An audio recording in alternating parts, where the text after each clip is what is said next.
Welcome to another video. Can you believe how fast time is flying? Winter is nearly here, or maybe it's still sunny where you are. Either way, it's the perfect time to grab a drink and join me for a cozy coloring book tour. I don't know about you, but I love watching these coloring book tours. It's so inspiring to see what other colorists are working on. So today, I'll be sharing my finished pages, a few whips and some experiments with new techniques and mediums. Let's dive into the pages I've been working on. So the first book is Small Victories by Johanna Basford.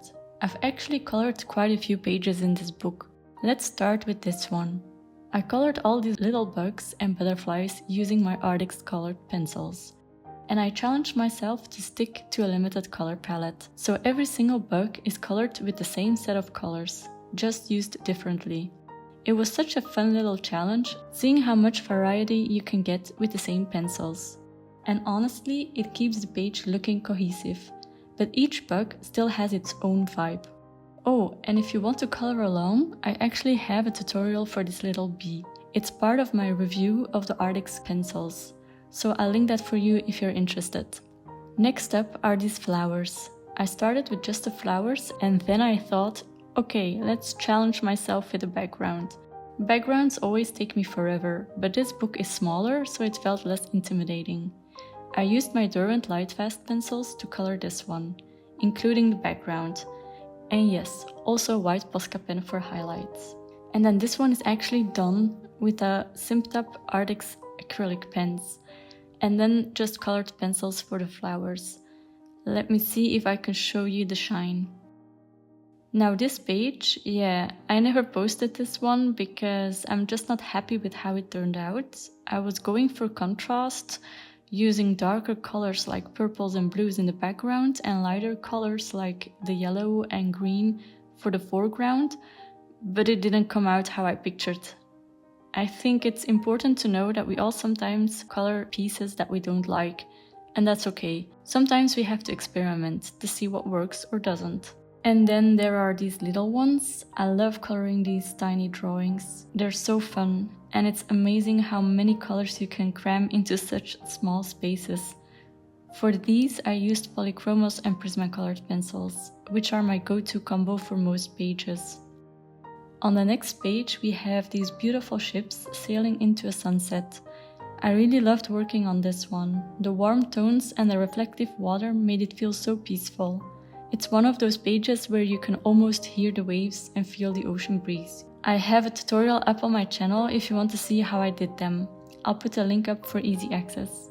Oh, and I have this work in progress. I started it with Derwent Lightfast and Inktense pencils and even filmed part of a tutorial for it, but I don't know, I just stopped. I don't know why. Let me know if you'd like me to finish the tutorial. Maybe you can help me figure out where to take it next. Then next up we have this one. I actually also have a tutorial for this page up on my channel. For this piece I really wanted to play with bright bubblegum colors. I used Polychromos and Prismacolor pencils along with a few others. I just love mixing different pencils together. I think it's important to really understand how your pencils work. For example, Polychromos are great for layering because of their transparency, while Prismacolor pencils are perfect for blending and covering the white of the page. If you'd like to see the process, definitely check out the tutorial. And then there's this adorable turtle page. Isn't it the cutest? I used my Tombow dual brush markers for the base layer and then added details with Prismacolor and Polychromos pencils. I even tried to create a 3D effect for the shell. I think it turned out pretty well. And with that, I think those are all the pages for Small Victories. Okay, now onto Magical Worlds, Johanna's latest book. I've done 2 pages in here so far. The first one is this autumn-inspired page. I wanted to challenge myself to use as many colors as possible, mixing warm and cool tones to really make it pop. This one was so much fun, and I loved how I could turn the book as I colored. I didn't even realize I was coloring upside down at one point. I posted a tutorial for this one recently, so I'll link that too if you want to check it out. And then there's this one. It's still a work in progress, but I'm trying to create a snowy landscape. Winter is on its way here in Belgium, and even though we don't see much snow here, I couldn't resist. This one's all colored pencils. So that's everything I've been working on in this book. And then of course I wouldn't be myself if I didn't have something colored in Rita Berman's books. So let me start with Meine Reise durch Afrika. Here I've got a scarab and some other things. I used a bit of stickles and gold for extra details, but the rest is just pencils. And also Tombow dual brush markers. I used those as a base. And then there's this page, which I actually never posted because I wasn't happy with how it turned out. I couldn't get the background quite right. It's supposed to be a galaxy, but it turned out too dark and lacks depth. And the fox, yeah, I'm not really pleased with how that turned out either. I tried to replicate a fur effect, but as you can see, it didn't really work the way I wanted. Still, I think it's important to show pages like this because not everything always turns out the way we hope, and that's okay. I also don't think the colors of this background and the fox go well together. To make the left and right page look a bit more cohesive, I made the borders black and added some gold paint, since that ties in with the fox and the galaxy background. But honestly, I've lost interest in finishing this page. I feel like if I continue with the right side, it'll just get more frustrating. Oh well, that happens sometimes.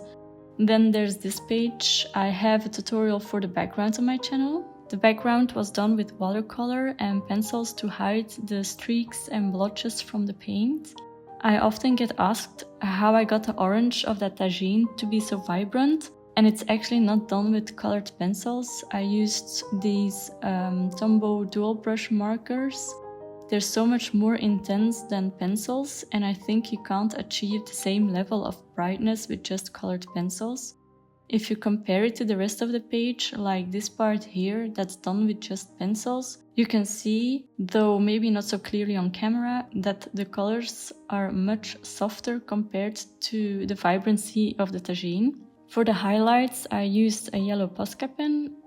Those are acrylic pens and they are great for adding details over the top. So that's this book. Now on to Meine Reise durch Europa. I did this page last year for Christmas. It's a pretty popular page. I've seen it a lot on Instagram. I really enjoyed creating the snow effect with all the little dots, even though it took me quite a while to finish. Everything on this page is done with pencils, except for the snow, which I made with my white Posca pen. This is actually the only new page I've done in this book. The other pages I've already shown in previous videos. And then a slightly surprising choice for some, I think, is that I colored in Metamorphia. I worked on this page. Yes, this one was a project that took weeks, maybe even months. I can't remember exactly, but a long time. The background was done with watercolor, and then I added the tree with some water-based brush markers. The rest is all colored pencils, mostly Prismacolor and Polychromos. For this page, I set a challenge for myself. For instance, I wanted this part to look very yellow and sunny and then transition into darker blues and purples, as if everything on this part is in the shade.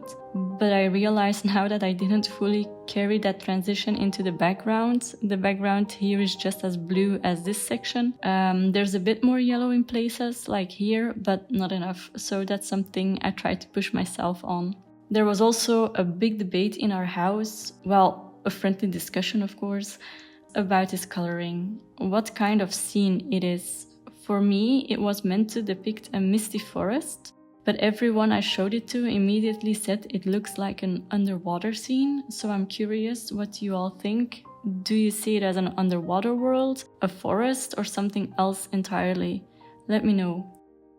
And that's actually the only page I've done in Metamorphia. Then I started a page in Animal World. This one isn't going as well. I had bought the Staedtler water brush pens, and these are water-based markers, so they don't bleed through the page, which is nice. But I don't know, the colors I chose for the body against the wings just aren't working together. I've been trying to salvage it. Of course, I added a bit of gold because you always think adding glitter or gold will fix things, but honestly it doesn't really help when you're still unhappy with the color combinations. I'm not sure if I can save this one. I think I might need to add more pure black to tie it all together since the wings are very black. For now though, I've set this page aside. The risk of course is leaving it too long and turning it into a forgotten whip, but that's okay too. Otherwise, I'll come back to it when I have a light bulb aha moment. This page is mostly done with the brush pens. It's still a process of figuring out how to use these markers and which color blends work. I'm so used to Prismacolor and Polychromos pencils, and you can tell I get better results with those much faster. Every time I try a new medium, the first attempt is never fantastic. It's always a learning curve with different colors and shading techniques. One positive thing though, I was surprised at how quickly I completed this. It took me maybe 1 or 2 days, which for me is incredibly fast. If I had done this with colored pencils, I'd still be working on it now. Even if I'm not thrilled with the results, at least it didn't take forever. So that's the only thing I've done in this book so far. And then there's Magical Woodland by Kate Pellerin. I did this page here. It's so cute. For this one, I wanted to challenge myself with a technique I've seen a lot of artists use. It's the idea of starting with an underpainting. So I covered everything with a yellow base layer first and then went over it with colored pencils. You could technically use any medium over the underpainting, like more paint, but I was a bit worried the paper wouldn't hold up, so I stuck with one layer of underpainting and then layered pencils on top.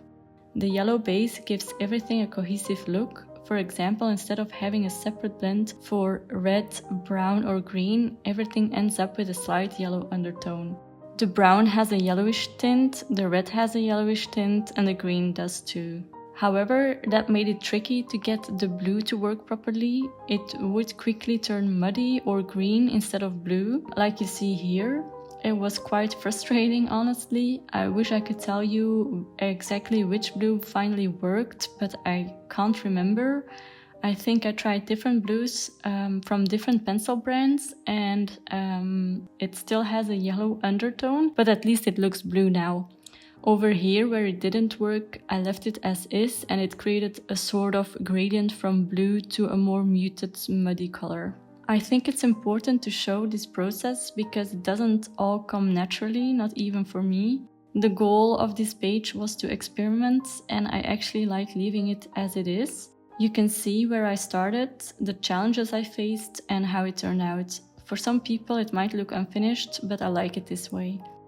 And then there's this page. I have a tutorial for it on my channel. I started with an underlayer using water-based brush markers to get rid of the white of the page, and after that I added details with pencils. I'd actually love to finish this page and make a part 2 for the tutorial. It would be nice to have a fully completed page instead of just bits and pieces. So those are the 2 pages I've done in this book. And after the loose experiments with the Magical Woodland book, I also have Enchanted Castles by Fabiana Attanasio.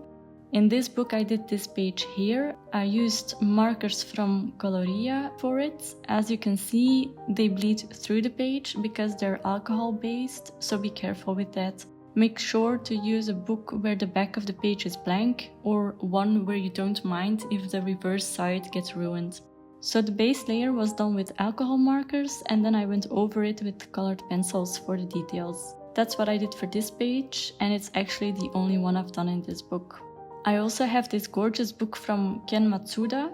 Honestly, it's such a beautiful book, but I'm struggling to work in it. It's very different from what I'm used to with books like the ones from Rita Berman or Johanna Basford, and I've noticed that I'm not as confident working in this style yet. I think the theme of this entire video, now that I hear myself talk, is that I've really been challenging myself over the past few months, trying new mediums and working in coloring books by different artists. It feels like starting over every time.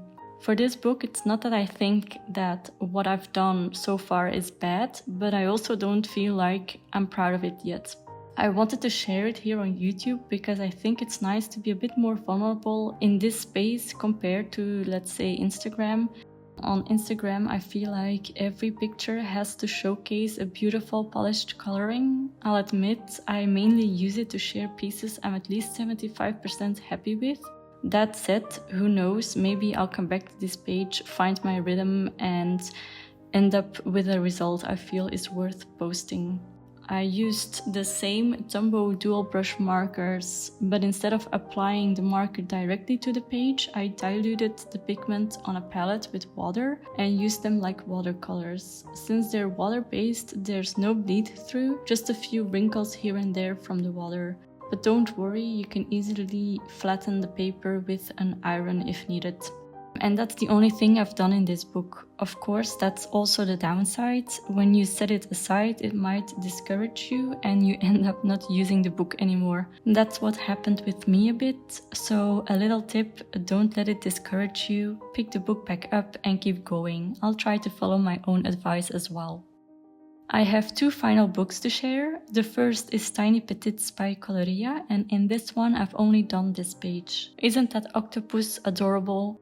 Let me double check for a moment. Ah yes, here you can already see it. If you're ever unsure whether you used markers, well, I did use markers for the octopus and then went over it with colored pencils. The background, however, was done entirely with colored pencils. And then the final book, in this one I've done, oh yes, this page. This was my very first mandala ever. I never colored a mandala before because it never really appealed to me, but I found enough variety in this one to give it a try. I've colored it with my Tombow dual brush markers, surprise, and the white Posca pen. As you can see, I ended up leaving it unfinished. I got bored because this part is exactly the same as that part. I prefer coloring new things all the time. For me, repetitive designs like this are fine if I'm not sure what I feel like coloring. You can lose yourself in the repetitive process, not overthink and just color. But recently I've been feeling more creative, and for that something like this only works up to a point. After that I set it aside. But hey, it's a hobby and we do whatever we want, right? So that's this book, and with that we've gone through everything. I hope you enjoyed hearing how these pages came together and maybe found some inspiration or ideas for your own coloring projects. Thank you so much for watching and spending time with me today. Until next time, bye!